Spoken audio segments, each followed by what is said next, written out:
Hello दोस्तों, स्वागत है आपको हमारे इस YouTube channel Vipin star mathematics classes में। तो दोस्तों, आज के यह वीडियो हम आप लोगों के बीच लेकर आए हैं। इस वीडियो में गोधली भाग 2 के जो सेकेंड चैप्टर है 20 के दांत, उसका हम 2 नंबर और 5 नंबर क्वेश्चन बहुत ही ज़्यादा इंपॉर्टेंट क्वेश्चन लेकर आए हैं। और आशा करेंगे कि आप लोग इस क्वेश्चन के माध्यम से, इस हमारे वीडियो के माध्यम से 2023 10th क्लास का आप एग्जाम पूरी तरह से तैयारी कर पाएंगे। तो चलिए हम अपने वीडियो को स्टार्ट करते हैं। मेरा क्वेश्चन है कि कहानी के शीर्षक की सार्थकता स्पष्ट कीजिए। आंसर हो जाएगा कि जैसा कि हम जानते हैं कि सांप के पास विषैले 2 दांत होते हैं और उसके टूट जाने के बाद सांप जो है विषहीन हो जाता है, यानी कि उसके पास जो भी बिख रहता है वह खत्म हो जाता है। लेखक का मानना है कि लेखक के अनुसार सेन साहब का खोखा भी सांप की तरह ही विषैला था। वह अपने सामने किसी को कुछ नहीं समझता था, लेकिन जब कासू मदन के द्वारा ऐसा मार खाया कि वह गली में आकर फुफकार भी नहीं सकता, मानो उसके 20 के दांत ही मदन ने तोड़ डाला हो। इस प्रकार हम कह सकते हैं कि प्रस्तुत कहानी शीर्षक क्या है, अत्यंत ही सार्थक एवं सटीक है। अगला क्वेश्चन है कि सेन साहब के परिवार में बच्चों के पालन पोषण में किए जा रहे लिंग आधारित भेदभाव का अपने शब्दों में उत्तर दीजिए। तो आंसर हो जाएगा कि सेन साहब के परिवार में 5 बेटी और 1 बेटा था। सेन साहब और उनकी पत्नी बेटा को बेटी के अधिक प्यार करता था, क्योंकि सेन साहब बेटा को अपना इंजीनियर बनाना चाहता था और उनका स्वप्न था। बेटी को तो सेन साहब अपने हाथ की कठपुतली ही मानते थे। सभ्य और सुशील बेटी के प्रति सेन दंपति का उतना प्यार नहीं था जितना प्यार बेटा के प्रति था। खान पान में भी खासू जो चाहता तुरंत हाजिर हो जाता, परंतु बेटिया के नहीं। इससे यह स्पष्ट सेन साहब के परिवार में बच्चों के पालन पोषण में लिंग आधार पर भेदभाव किया जाता है। चलिए नेक्स्ट क्वेश्चन है कि खोखा किन मामलों में अपवाद था। तो आंसर में हो जाएगा कि खोखा जीवन के नियम और घर के नियमों के मामले में क्या था, अपवाद था। चलिए नेक्स्ट हो जाएगा कि सेन दंपति खोखा में कैसी भावनाएं देखते थे और उन भावनाओं के लिए उन्होंने उनकी कैसी शिक्षा तय की थी। आंसर में हो जाएगा कि सेन दंपति अपने खोखे के तोड़ फोड़ की हरकतों से इंजीनियर बनाने की संभावना देखते थे। संभावनाओं के लिए उन्होंने उनकी शिक्षा के लिए एक बढ़ई मिस्त्री को बुलाकर ठोक ठाक सिखाने के लिए तय किया। चलिए अब नेक्स्ट क्वेश्चन है। देखिए नेक्स्ट क्वेश्चन यहां से मिलेगा आपको कि व्याख्या कीजिए। क्या क्वेश्चन मिलेगा आपको कि व्याख्या कीजिए। कहता है क्वेश्चन कि लड़कियां क्या है, कठपुतलियां है और उनके माता पिता को इस बात का गर्व होता है। आप जो है इस क्वेश्चन का भाव स्पष्ट कीजिए। तो चलिए इसका आंसर जो हो जाएगा, तो इसका आंसर हो जाएगा कि प्रस्तुत पंक्ति नलिन विलोचन शर्मा द्वारा रचित 20 के दांत शीर्षक कहानी से लिया गया है। सेन दंपति 5 लड़कियां अति सुशील, सभ्य और अनुशासित हैं। इस पंक्ति के माध्यम से लेखक ने इस बात की पुष्टि की है कि 5 लड़कियां माता पिता के कथनानुसार उनके इशारे पर चलने वाली है। इसी कारण सेन दंपति को अपने लड़कियां पर क्या है, गर्व है। नेक्स्ट क्वेश्चन है कि खोखा के दुर्लती स्वभाव के अनुसार ही सेनों ने सिद्धांतों को भी बदल दिया। भाव स्पष्ट कीजिए। तो प्रस्तुत पंक्ति शर्मा द्वारा रचित 20 के दांत शीर्षक कहानी से लिया गया है और इसके लेखक जो है नलिन विलोचन शर्मा है। लेखक जो है इस कहानी के माध्यम से यह कहना चाहता है कि सेन दंपति के लाड़ प्यार से बिगड़ा हुआ एक मात्र पुत्र के पक्ष में कहा जाता है कि सेन दंपति अपने पुत्र को इंजीनियर बनाना चाहता था, क्योंकि खोखा को तोड़ फोड़ में अधिक आनंद मिलता था। इसीलिए खोखा के दुर्लित स्वभाव के अनुसार ही सेनों ने सिद्धांतों को भी क्या किया, बदल दिया। नेक्स्ट क्वेश्चन है, सही लड़के आगे चलकर गुंडा चोर और डाकू बनता है। भाव स्पष्ट कीजिए। प्रस्तुत पंक्तियां नलिन विलोचन शर्मा द्वारा रचित 20 के दांत शीर्षक कहानी से उद्धत है, यानी कि लिया गया है। इस पंक्ति के माध्यम से कहानीकार यह स्पष्ट करते हैं कि जब मदन सेन साहब की गाड़ी छूना चाह रहा था तो ड्राइवर और मदन की मां में बकझक सुनकर सेन साहब बाहर निकलकर मदन के पिता गिरधर लाल को बुलाकर कहा, देखो गिरधर लाल, आजकल मदन बहुत बदमाश हो गया है, क्योंकि वह गाड़ी भी गंदा कर दिया, साथ यह ड्राइवर को मारने के लिए भी दौड़ा। इस पर सेन साहब कहते हैं, ऐसे ही लड़के आगे चलकर गुंडा चोर और डाकू बनते हैं। नेक्स्ट क्वेश्चन जो मेरा है कि हंस कौवे की जामत में शामिल होने के लिए ललक गया। भाव स्पष्ट कीजिए। प्रस्तुत पंक्ति नलिन विलोचन शर्मा द्वारा रचित विष के दांत शीर्षक कहानी से लिया गया है। इस कहानी में मदन गली के बच्चों के साथ लट्टू नचा रहा था। लट्टू जो नहीं होता है, जो गाँव देहात में बच्चा सब खेलता है, वही लट्टू मदन क्या किया था, नचा रहा था। सेन साहब का खोखा भी वहां आ गया और सेन साहब का प्यारा दुलारा बेटा जो खोखा था वहां पर पहुंच गया। वह लट्टू को नचाने देख उसका भी मन ललच गया, यानी कि वह देखा जो बच्चा सब जो था वह लट्टू नचा रहा था, तो खोखा का भी मन हुआ कि चलो भाई हम भी क्या करते हैं, लट्टू नचाएंगे। इसी पर क्या किया, इसी पर कहानीकार कासू को हंस और मदन एवं उनके साथियों को कौवा मानकर व्यंग ढंग से कहा है कि हंस कौवा की जमजात में शामिल होने के लिए लग गया, यानी कि कासू जो था वह मदन के साथ लट्टू खेलने के लिए लग गया। चलिए अगला क्वेश्चन जो है, सेन साहब के और उनके मित्रों के बीच क्या बातचीत हुई और पत्रकार मित्र ने उन्हें किस तरह उत्तर दिया, बताइए। यानी कि सेन साहब को जो अपने मित्रों के साथ किस चीज के बारे में बातचीत हुई थी उसी के बारे में बताना है। तो चलिए इसका आंसर जो हो जाएगा कि सेन साहब के ड्राइंग रूम में सेन साहब, उनके कुछ मित्रगण और एक पत्रकार मित्र आपस में बातचीत कर रहे थे कि किसका बेटा क्या कर रहा है, आगे क्या पढ़ेगा। सेन साहब तो बिना पूछे ही अपने खोखा को इंजीनियर बनाने की बात कर डाले। जब पत्रकार मित्र से पूछा गया तो उन्होंने कहा, मैं चाहता हूं कि मेरा बेटा जेंटलमैन जरूर बने और जेंटलमैन यानी कि जेंटलमैन जरूर बने और जो कुछ बने उनका काम है उसे पूरी क्या है, आज़ादी, मतलब कि जो उसको मन है वह बने, कोई दिक्कत नहीं है। नेक्स्ट क्वेश्चन जो मेरा हो जाएगा कि मदन और ड्राइवर के बीच विवाद के द्वारा कहानीकार क्या बताना चाहता था।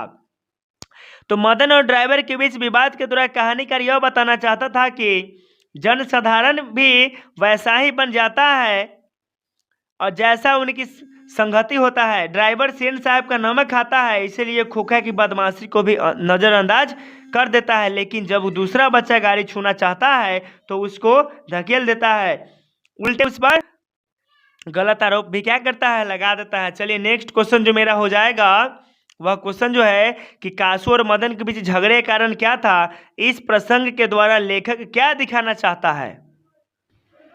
तो इसका आंसर जो हो जाएगा कि कासू और मदन के बीच झगड़े के कारण मात्र बालहट था। यदि मदन को गाड़ी छूने भी आते नहीं तो कासू को मदन का लट्टू नचाने का भी अधिकार नहीं था। यानी कि कहता है कि यदि मदन को गाड़ी छूने का उसका अधिकार नहीं था तो कासू को मदन के साथ लट्टू खेलने का भी अधिकार नहीं था। फिर भी कासू जो है रोब से लट्टू नचाना चाहता था, इसीलिए झगड़ा हो गया। इस प्रसंग के द्वारा लेखक यह दिखाना चाहता है कि बच्चे में भी प्रतिरोध की भावना जगती रहती है।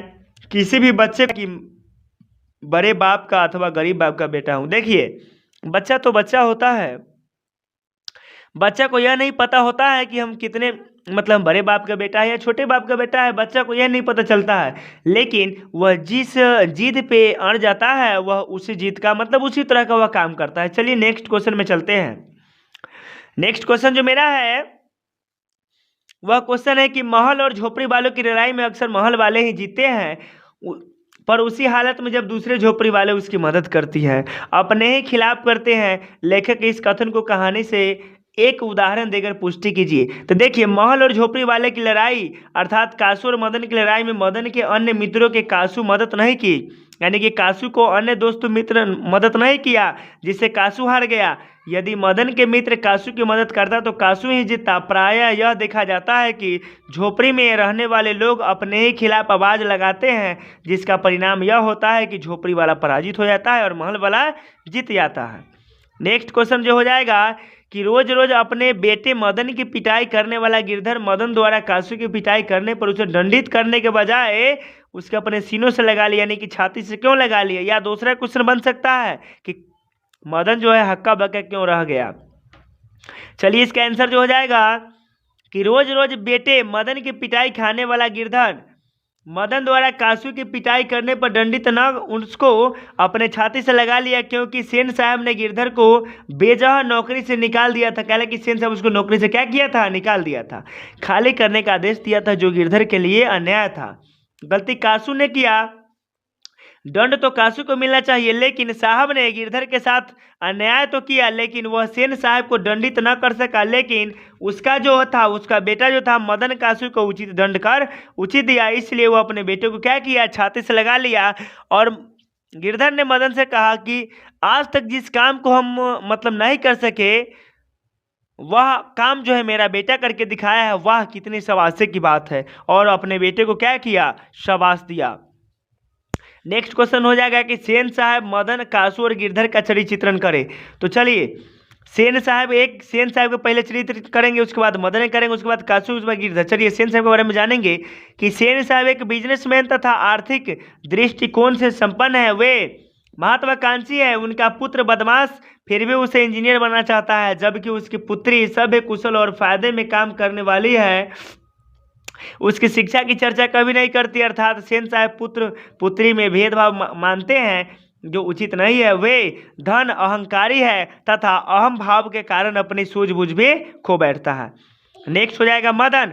मदन एक गरीब बाप का बेटा है और उसमें बदले की भावना जगाती है, इसलिए वह सेन साहब के खोखा को भी पीट देता है तथा उसने उसके ड्राइवर को भी और क्या किया था, झपट्टा मारने के लिए दौड़ा था। इससे यह स्पष्ट होता है कि मदन एक स्वाभिमानी लड़का है।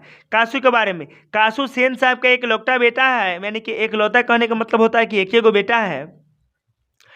सेन साहब दुलार में इतना उसको बिगाड़ दिया है कि वह किसी का भी कुछ नहीं समझता है। पिता की तरह वह भी अहंकारी है, उसे तोड़ फोड़ में अधिक मन लगता है। वह अपने आप को स्वाभिमानी लड़का मानता है। गिरधर एक मध्य वर्गीय आर्थिक रूप से कमजोर व्यक्ति है। वह एक वफादार तथा ईमानदार कर्मचारी, मालिक के गलत निर्णय को भी वह सही से स्वीकार कर लेता है। गिरधर वर्तमान को आधार बनाकर सामान्य पित और की तरह पुत्र मदन को दंड तो देता है, लेकिन नौकरी छूटने के बाद उसकी पुत्र को गले भी लगाता है। वह एक सफल गृहस्थ धर्म का पालन करता है तथा वह अपने जीवन को किसी तरह जीता है। चलिए नेक्स्ट क्वेश्चन जो मेरा हो जाएगा कि आपकी दृष्टि में कहानी का नायक कौन है, तर्कपूर्ण उत्तर दे। तो इसका आंसर हो जाएगा कि हमारी दृष्टि में कहानी का नायक कासू है, क्योंकि सेन दंपति कासू के प्रति भावनाएं संयोग हुए हैं। कासू के कारण ही सेन साहब के गाड़ी की बत्ती टूटती है तथा निर्दोष गिरधर की भी नौकरी समाप्त हो जाती है। कासू के स्वभाव के कारण ही सेन परिवार के पुत्रियों के लिए उस परिवार में कोई जगह नहीं है। कासू के ही दांत भी टूटते हैं, जिसे 20 के दांत की संज्ञा दी गई है। नेक्स्ट क्वेश्चन जो हो जाएगा कि आरंभ से ही कहानीकार का स्वर व्यंग्यपूर्ण है, ऐसे कुछ प्रमाण उपस्थित करे। तो आरंभ से ही कहानीकार का स्वर व्यंग्यपूर्ण है, इसके कुछ प्रमाण इस प्रकार है। जैसे कोयल घोंसले से कब उड़ जाए, वे ऐसी मुस्कुराहट अपने होठों पर ला सकती है कि सोसाइटी की तरीकाएं भी कुछ सीखना चाह रहे हैं तो सीख ले। हंस कौवे की जमजात में शामिल होने के लिए क्या किया, ललक गया। तो दोस्तों इस प्रकार हमारा जो था गोधली बाग 2 का जो हमारा जो था 2 नंबर 5 नंबर क्वेश्चन, यानी कि सेकेंड चैप्टर 20 के दांत का संपूर्ण हुआ। तो दोस्तों आशा करेंगे कि आप लोग इस वीडियो के माध्यम से क्लास 10th की हिंदी का तैयारी करते होइएगा। तो चलिए हम लोग हम जो है आपसे मिलेंगे अगले नेक्स्ट वीडियो में। अगले नेक्स्ट वीडियो हम आप लोगों के लिए लेकर आएंगे भारत से हम क्या सीखे, मैक्स मूलर। तो चलिए आप लोग हमारे इस वीडियो को लाइक कीजिए, सब्सक्राइब कीजिए और शेयर करना न भूलें। धन्यवाद।